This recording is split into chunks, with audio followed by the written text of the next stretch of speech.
तो आरसीबी पहुंच गई है देखो टॉप ऑफ द टेबल, और 18 पॉइंट के साथ साथ क्वालिफाई कर दिया है। अब ऑफिशियल क्यू भी लिख गया है, वो तो क्वालिफाई अब हो ही गई है। अब कोई इसके कोई लफड़ा नहीं है। अब चाहे मैच जीते चाहे हारे, लेकिन अब यही होता है कि अब एक मैच बचा है तो उसको जीती के खत्म किया जाए। और लेकिन हाँ, और जो भी आरसीबी फैन है जो भी खुश है, तो सभी लोग कमेंट में आरसीबी लिख दो। बिल्कुल कमेंट में आरसीबी आरसीबी होना चाहिए। और उधर हम लोग बात करते हैं पंजाब की। तो पंजाब के तो बहुत बुरे हाल चल रहे हैं, क्योंकि ये वही टीम है जो स्टार्टिंग के 7 मैच अनबीटन थी। इसको कोई भी हरा नहीं पाया था। और अब देखो, अब ये हो गई लगातार 6 मैच हार गई है। तो यहाँ पे अब इसके साथ क्या प्रॉब्लम चल रही है, क्या हो रहा है, कि कैसे मतलब कि कोई प्लेयर नहीं चल रहा है, या मतलब कि क्या प्रॉब्लम चल रही है। ये लोग आप लोग कमेंट बताइए कि ऐसा क्या प्रॉब्लम चली है जिसकी वजह से लगातार 6 मैच हार गई। तो आप लोग कमेंट बता सकते हो, अपना राय दे सकते हो, ओपिनियन दे सकते हो। लेकिन इसके बीच हम लोग बात करते हैं क्या, तो शाम के मैच में भी हम थोड़ा बात कर लेते हैं। देखो शाम के मैच में भी देखो राजस्थान, देखो पहले लग रहा था कि हाँ राजस्थान कुछ अच्छा कर रही है, लेकिन इसके बाद फिर दिल्ली कैपिटल्स के जो बॉलर है उन्होंने वापसी की। और इसके बाद 2 ओवर के अंदर अंदर ही उनका पूरा समेट दिया राजस्थान को। फिर इधर हम लोग बात करते हैं क्या, कि इधर दिल्ली की तरफ से बात करते हैं तो ओपनर ने ही पूरा काम कर दिया था। आप बात कर लो चाहे के राहुल और साथ में अभिषेक पोरेल की, तो दोनों ने देखो 50-50 रन मारा, और वहीं से तो काम खत्म कर दिया पूरा। तो चलो अच्छा, हम लोग अब स्टार्टिंग से बात करते हैं। तो सबसे पहले हम लोग बात करते हैं किसकी, पंजाब वर्सेस आरसीबी, जो कि मतलब कि दोपहर को मैच हुआ था, मैच नंबर 61। तो यहाँ पे देखो सबसे पहले आरसीबी आती है बैटिंग करने। तो जेकब बैथल, तो आप सभी लोगों को पता है कि जेकब बैथल को इतना मौका दिया गया है। अभी फिल शॉट इंजर्ड है। हाँ, सुनने में आ रहा है कि फिल शॉट शायद जो सेमीफाइनल होगा उसमें शायद आ जाएंगे खेलने के लिए। तो अभी तक इनके पास मौका है, एक मैच का और मौका है। अगर कर रहे तो कर रहे, नहीं तो कोई बात ही नहीं। अगर कर भी देते तो फिर भी फिल शॉट को ही मौका दिया जाएगा इनकी जगह। तो फिर इसके बाद फिर शॉट देखो, जेकब बैथल आउट हो गए। फिर इसके बाद विराट कोहली ने शानदार देखो 58 रन मारा है, और स्ट्राइक रेट भी अच्छा है। 37 गेंद में मारा है, और 4 चौके और 3 छक्के के साथ 155 की स्ट्राइक रेट से मारा है। और फिर इधर हम लोग बात करते हैं कोहली के साथ साथ कौन आ गए, देवदत्त पडिक्कल। भैया देवदत्त पडिक्कल को आप सभी लोग समझ ही रहे हो, तो कितने तगड़े फॉर्म में चल रहे हैं। और जितनी देर रहे तो उतनी देर तो खूब मारा। 25 गेंद में 45 रन मारा, और 25 में, ठीक है, और 4 चौके 3 छक्के मारा, 180 का स्ट्राइक रेट। फिर इसके बाद भैया वेंकटेश अय्यर भी कहाँ पीछे रहने वाले हैं। वेंकटेश अय्यर ने तो सबसे तगड़ा खेला, और मैन ऑफ द मैच मैं आपको बता दूं, मैन ऑफ द मैच यही बने। कौन, वेंकटेश अय्यर। और अभी तक तो देखो सब इम्पैक्ट में आ रहे थे, मतलब कभी आ रहे थे कभी नहीं आ रहे थे, मतलब मौका इनको कभी मिला है। मुझे लगता है शायद 2-3 बार ही मतलब इनको मौका मिला है। तो उसमें भी तो ठीक ठाक खेले। और लेकिन जब इसमें जब कप्तान रजत पाटीदार वो इंजर्ड हो गए, नहीं खेले, तो उनकी वजह से इनको मौका दिया गया। तो इन्होंने देखो बहुत ही अच्छा खेला पहले। हाँ, स्टार्टिंग में देखो 10 गेंद में 9 रन बना के खेल रहे थे, समझ लो ना। फिर इसके बाद जहाँ पर एक मिसफील्ड हुई जब अर्शदीप सिंह ने चौका छोड़ा था, इसके बाद ही मतलब इनको मोमेंटम मिल गया, और ये कि मतलब कि रुके नहीं, फिर मारना स्टार्ट किया तो रुके ही नहीं, बस मारते चले गए। और फिर इसके बाद देखो ये आउट भी नहीं हुए थे, ऐसा नहीं कि मतलब कि आउट हो जाए, आउट भी नहीं हुए थे। और फिर इसके बाद साथ में टिम डेविड ने भी इनका बहुत ही अच्छा मतलब योगदान दिया। 12 गेंद में 28 रन मारा, 2 चौके 2 छक्के, 233 का स्ट्राइक है। तो ओवरऑल देखा जाए तो बैटिंग ऑर्डर ने तो बहुत ही अच्छा कर दिया। ठीक है, यहीं से मतलब कि ये मैच मतलब कि लगभग जीत आए थे। क्यों, क्योंकि देखो इनके ऊपर तो कोई प्रेशर नहीं था। इनका तो देखो ये ऑफिशियल तो कि क्वालिफाई तो कि नहीं हुए थे, लेकिन क्वालिफाई समझो ये हो ही चुके थे पहले ही से। 16 पॉइंट है तो क्वालिफाई होना पक्का ही था। लेकिन अब ये था कि इनको टॉप 1 में फिनिश करना है, और नहीं भी फिनिश होता तो टॉप 2 में तो रह ही जाते हैं। तो इनके अंदर तो देखो प्रेशर नहीं था। प्रेशर किसके ऊपर था, सामने वाली टीम को, पंजाब की टीम से, क्योंकि लगातार 5 मैच हार के आ रही थी। तो वहां पर प्रेशर था। तो जब देखा इतना बड़ा टारगेट हो गया, तो वहां पे तो प्रॉब्लम हो ही जाएगी ना। वो क्यों हो जाएगी, क्योंकि देखो सबसे पहले इनकी टीम से कौन है, प्रियांश आर्य, प्रभु सिमरन, कोई नहीं चला। भुवनेश्वर कुमार ने दोनों को आउट कर दिया। ठीक है, वो पावर प्ले में ही आउट कर दिया। जब पावर प्ले में आउट कर दिया तो इसका मतलब जीरो ना। प्रियांश आर्य 0 में आउट हो गया, और प्रभु सिमरन सिंह 2 रन बना के आउट हो गए। तो वहां से और भी ज्यादा प्रेस होगा, क्योंकि देखो इनके ओपनर ही ऐसे थे जो मतलब बहुत धुआंधार मार रहे थे। अब वो ओपनर अभी तक देखो फ्लॉप चल रहे हैं। तो मुझे तो लगता है मेन कारण यही है कि इनके ओपनर थोड़ा सा फ्लॉप होने लगे हैं। मेन कारण मुझे वही लग रहा है, क्योंकि अभी तक देखो आधे रन तो यही बना रहे थे, तो ओपनर ही इनके मिल गए। फिर इसके बाद कहते हैं कॉपर कॉनली 37 रन बनाए। इसके बाद श्रेयस अय्यर 1 रन बना के आउट हो गए। इसके बाद मार्को स्टेनिस जो 37 रन मारा। बीच में लेकिन शशांक सिंह ने देखो अच्छी खासी लड़ाई की। और शशांक सिंह को तो हम मानते हैं कि देखो लड़ाई तो अच्छी की। और थोड़ा एक आधे मतलब कि शॉट उमर जाई ने भी दिखा दिए, मतलब कि वो खेल लेते हैं, बैटिंग करना जानते हैं। तो बाकी यहाँ पे हो गई प्रॉब्लम, तो यहाँ पे हो गई का आरसीबी जीत गई और पंजाब हार गई। और अगर आरसीबी की बॉलिंग लाइनअप की बात करते हैं तो देखो भुवनेश्वर कुमार ने पावर प्ले में ही इनकी कमर तोड़ दी थी, क्योंकि जो दो ओपनर है जो खतरनाक है वही आउट हो गए। फिर इसका राशिक सरमदार ने 3 विकेट लिया, जॉस हेजलवुड ने भी 1 विकेट लिया और श्रेयांश रोमारियो शेफर्ड ने भी एक एक विकेट लिया। बस कुणाल पांड्या को विकेट नहीं मिला। तो कोई बात नहीं, लेकिन मैच जीत गए तो बात अलग है। तो अब हम लोग बात करते हैं जो आज शाम को मैच था, Delhi versus Rajasthan, match number 62। तो मैच देखो खतरनाक था, क्यों? क्योंकि देखो पहले अगर हम लोग बात करते हैं राजस्थान के, तो राजस्थान की स्टार्ट बहुत ही अच्छी हुई थी। देखो लेकिन हाँ, यशस्वी जायसवाल थोड़ा जल्दी आउट हो गए थे 9 गेंद में 12 रन बना के। लेकिन इसके बाद वैभव सूर्यवंशी और ध्रुव जुरैल ने मिल के बहुत ही शानदार साझेदारी की, और वैभव सूर्यवंशी ने 21 गेंद में 46 रन मारा और 5 चौके 3 छक्के के साथ 200 के 19 की स्ट्राइक रेट के साथ मारा। ठीक, फिर उनके साथ कौन बैटिंग करने आए थे? ध्रुव जुरैल।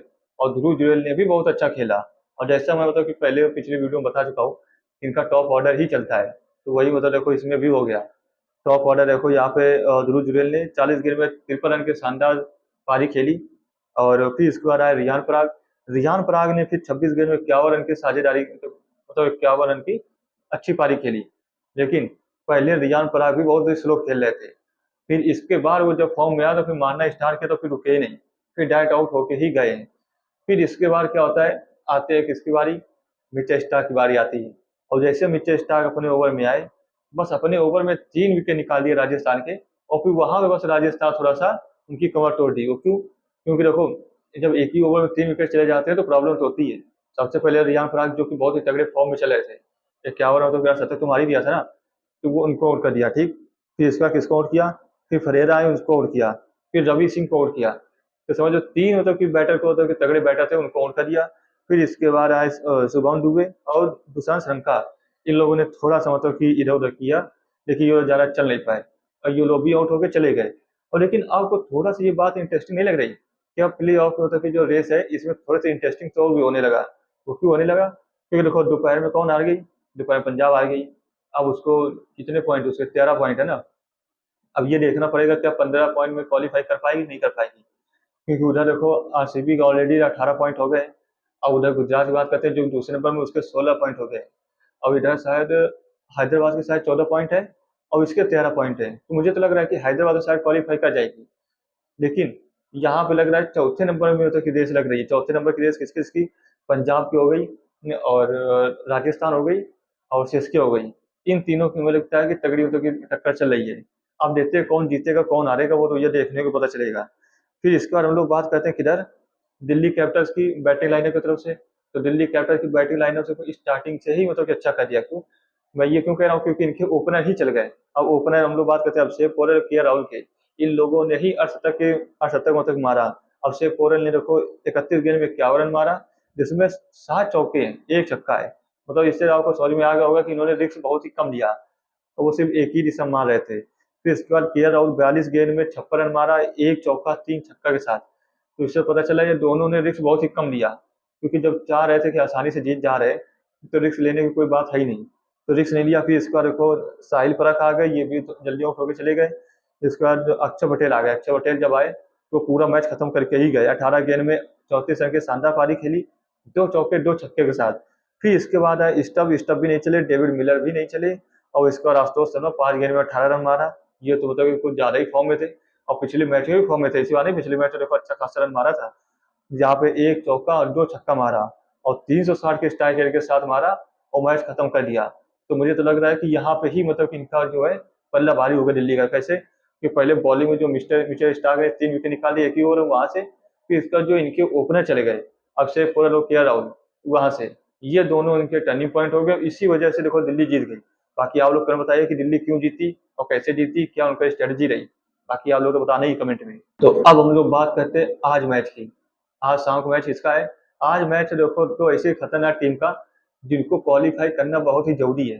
अगर क्वालिफाई करना है तो ये मैच जीतना ही पड़ेगा। और मैच किसका है? CSK versus Hyderabad, match number 63। और यहाँ पर देखो प्रॉब्लम तो है, क्योंकि हैदराबाद तीसरे नंबर पे शायद 14 पॉइंट के साथ, और सीएसके है शायद 5वें नंबर पे। हाँ शायद 5वें नंबर पे है। तो देखो यहाँ पे होगा क्या? लफड़ा, क्लैश बहुत ही तगड़ा होने वाला है, क्योंकि दोनों तरफ के ही देखो प्लेयर कुछ फॉर्म में है कुछ फॉर्म में नहीं है। और लगभग तक बराबर की टीम लग रही है मुझे। थोड़ा सा हैदराबाद के देखो पलड़ा भारी लग रहा है, मैं ऐसा नहीं कहूंगा, क्योंकि दोनों तरफ से ही सही है। जो टीम का जो प्लेयर चल गया बस वही मतलब जीत जाएगी। तो सबसे पहले हम लोग बात करते हैं सीएसके की तरफ से। तो सीएसके देखो संजू सैमसन, ऋतुराज गायकवाड़, इनका चलना बहुत ही जरूरी है, क्योंकि पावर प्ले में ओपनर चलते हैं, और ओपनर अगर चल जाते हैं, पावर प्ले अगर जीत जाओ तो समझो मैच जीत जाओ। तो यही आज का चल ही रहा है, अगर जो पावर प्ले को सही यूटिलाइज कर पाया तो वो जीत जाता है। आपने कल भी देखा होगा, और अभी तो देखते चले आ रहे हो।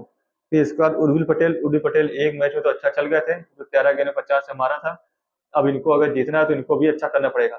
कार्तिक शर्मा वैसे लगातार अच्छा कर रहे हैं, ठीक है, क्योंकि वो देखो पिछले मैच में भी शतक मारा और पिछले मैच में भी मारा था शायद। तो ये मतलब लगातार वो अच्छा कर रहे हैं, और ये दिखा रहे हैं, अपनी टीम को भरोसा दिला रहे हैं कि ये 18 करोड़ के बिके हैं, तो ये इन्होंने कुछ काम किया है। तो काम तो किया भाई, देखो स्टार्टिंग नहीं चल रहा है तो वो बात अलग है। वो तब मतलब कि नए नए थे, अब थोड़ा सा पुराने हो गए, थोड़ा समझने लगे कैसे खेला जाए कैसे नहीं, कैसी पिच होती है। तो अब थोड़ा वो अच्छा करने लगे। इसके बाद ब्रेविस ब्रेविस अच्छा नहीं खेल रहे। शिवम दुबे सिर्फ एक ही मैच उन्होंने फिनिश किया था और मैच जिताया था। इसके बाद उनसे मतलब कि नहीं उनके पहले न उसके बाद इनके बैट से रन नहीं आए। फिर इसका प्रशांत वीर के बैट से भी इतने तो रन नहीं आए। और अंशुल कंबोज ने तो पिछला मैच था शायद, लखनऊ के खिलाफ था ना शायद पिछले मैच। हाँ, तो पिछला ही मैच होता शायद, तो इन्होंने 23 की इकोनॉमी से ओवर कराया था। मतलब 2.2 या 2.4 ओवर में, 2.4 ओवर में 63 रन दिए थे। तो भैया इनको तो देखना पड़ेगा। और देखते हैं कि ये क्या होता है, कि उसका प्रेशर लेके आएंगे या बिल्कुल फ्रेश माइंड से आएंगे। अगर फ्रेश माइंड से आते हैं तो पर्पल कैप के देखो रेस में ये भी लगे हुए हैं। अगर फ्रेश माइंड से आते हैं तो देखो इनको मदद मिलेगी और विकेट निकालेंगे। फिर इसका हम लोग ज्यादा बात करते हैं इधर हैदराबाद की तरफ से। तो हैदराबाद की तरफ से आप सभी लोग पता है कि इनके भी अगर टॉप 5 चल गए तो ये काम खत्म। और टॉप 5 मतलब ये फॉर्म में है, ऐसी बात नहीं है कि फॉर्म में नहीं है, सब फॉर्म में है। सिर्फ थोड़ा सा हेड मतलब कि थोड़ा सा लग रहा है गड़बड़। और हेड कभी होता है फॉर्म में आ जाते हैं, कभी नहीं आते। देखिए सबसे पहले हम लोग बात करते हैं अभिषेक शर्मा की, ट्रेविस हेड की। अगर ये चल गए तो वहीं से काम खत्म। फिर इसके बाद ईशान किशन आते हैं, ठीक है, ये भी खतरनाक फॉर्म में। इसके बाद कौन आएगा, इसके बाद आएंगे हेनरी क्लासन। हेनरी क्लासन अगर ये तो कि अगर आ गए, ये भी मारेंगे। ऑरेंज कैप की रेस में ये भी है। अभी तक तो नंबर 1 में थे, लेकिन अब शायद नंबर 1 में शायद सुदर्शन हो गए, फिर सुमन गिल है, फिर शायद ये हो गए, ऐसा कुछ है, अप्रॉक्स नहीं याद। फिर इसका नीतीश कुमार रेड्डी। ये इतने प्लेयर हैं जो कहते कि लगातार परफॉर्म कर रहे हैं इनकी टीम से। फिर इसके बाद हम लोग बात करते हैं समरा रविचंद्रन हो गए, ठीक है, सलील अरोड़ा हो गए और शिवांग कुमार हो गए। ये लोग रन बनाते या नहीं बनाते इनका मुझे कंफर्म नहीं है, क्योंकि इनको मौका दिया गया तो ये लोग रन नहीं बना पाए, ज्यादा कुछ कर नहीं पाए। तो इनका मैं ज्यादा कुछ नहीं कहूंगा। बाकी ईशान मलिंगा बॉलर देखो अच्छे हैं। ईशान मलिंगा हो गए, साकिब हुसैन हो गए। देखना तो इन्हीं को पड़ेगा कि ये कैसे कराएंगे, क्योंकि यही दो मेन है। और फिर इसका प्रफुल लिंगे और साकिब हुसैन ये भी मेन है, ऐसी बात नहीं है ये मेन नहीं है, मेन ये भी है। और ये भी अच्छा देखो कराएंगे, और मजा आएगी मुझे तो देख के। तो लगेगा तो कि हाँ मतलब कुछ तो मैच होता है कि फंस रहा है। तो वहाँ बात में हम लोग तो देखेंगे। बाकी आप लोग बताइए कौन जीतेगा कौन हारेगा। तो आपको अगर ये वीडियो पसंद आया हो तो वीडियो को लाइक कीजिए, चैनल पे नए हो तो चैनल को सब्सक्राइब कर लीजिए। मिलते हैं कल फिर से, जब तक के लिए tata, take care, bye bye, जय हिंद।